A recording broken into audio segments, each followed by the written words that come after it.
In this tutorial, we're going to talk about how to detect email spam. Now, this is outside the email spam filters that you normally have. You need to be able to detect them for yourself because there are times whenever the spam filters don't catch the email that either has a virus attachment or has a link to a virus download. So you need to understand a little bit more about the email messages themselves. And they've gotten more sophisticated. There was a time whenever all you had to do is look for maybe transposed letters in a word or transposed words or poor grammar, these kinds of things, and you could pretty much determine that your email was not legitimate. But I got one a few weeks ago from that purported to be from FedEx, and it was very, very good. And if I had not been paying close attention, or if I had not known what to look for, I would have mistaken it for the real thing. It was that good. So I got one today that is somewhat similar, and I thought this would be an appropriate one for this tutorial. This particular email, and by the way, we're using Mozilla Thunderbird for this discussion. I have used Outlook, Microsoft Outlook, for many, many years, and I just moved over to Mozilla Thunderbird in the last few months. So we're using the Mozilla browser, but we'll talk about or email browser, but we'll talk about Outlook as well. This particular email purports to be from the Intuit Payment Network. But when you open it, you can see that it's from relegated W87 at email.intuitmail.net. Now, if you know anything about Intuit, have ever had any business dealings with them, you can already begin to smell something funny. All right. But this also then says that the subject is Chase Torres sent you a payment. First of all, I don't know anyone named Chase Torres, so that ought to raise a red flag right there. However, it's possible that they could be working for one of my clients, so we look at that cautiously, but we move forward. We look at the to line. This is a valid address, obviously, or I wouldn't have received the email. However, it's not necessarily the most appropriate address for this type of potential transaction. So again, look at it cautiously, move on. We're going to open the headers on this particular email.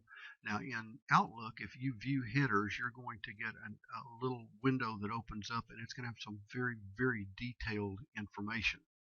In Mozilla Thunderbird, when you change the view so that you can see the headers, all of the headers, you're going to see enough to get the job done. We're going to see that the message comes from something here with a Java Mail app at some sort of nomenclature and intuitmail.com. Notice .com, not .net. Also, we're going to see that the return path is not the same email address, and that's not necessarily a sign of a problem, but take a look at this email address. It's signal shv or signals hv at intuitmail.com. Again, .com, not .net. We're also going to see that it was received from this address through Canada. This .ca indicates that it is a Canadian domain, bell.ca. Now again, that doesn't necessarily mean anything wrong, but add it to the red flags that are beginning to accrue. Now I have elected not to show the remote content in Thunderbird, so this is why you see broken links instead of images here. We're going to leave it like that. It indicates that I have received a payment of $395.46 from Chase Torres for invoice 625. That is very specific information.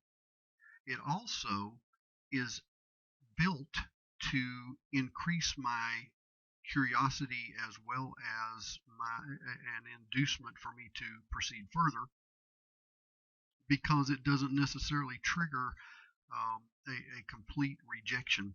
It's not for $5,000. It's not for $10,000. Those are dollar amounts that are too large and under normal circumstances for this type of an email. And I would probably automatically suspect it because if I were going to get a payment that size, I would certainly know about it. I wouldn't have to go think, well, maybe this is something I don't remember. $395.46 is a very specific amount. It's not $300. It's not $390. It's $395.46. This, once again, would lead you to believe that it may be valid. There may be at least some validity to it. And the invoice number, 625.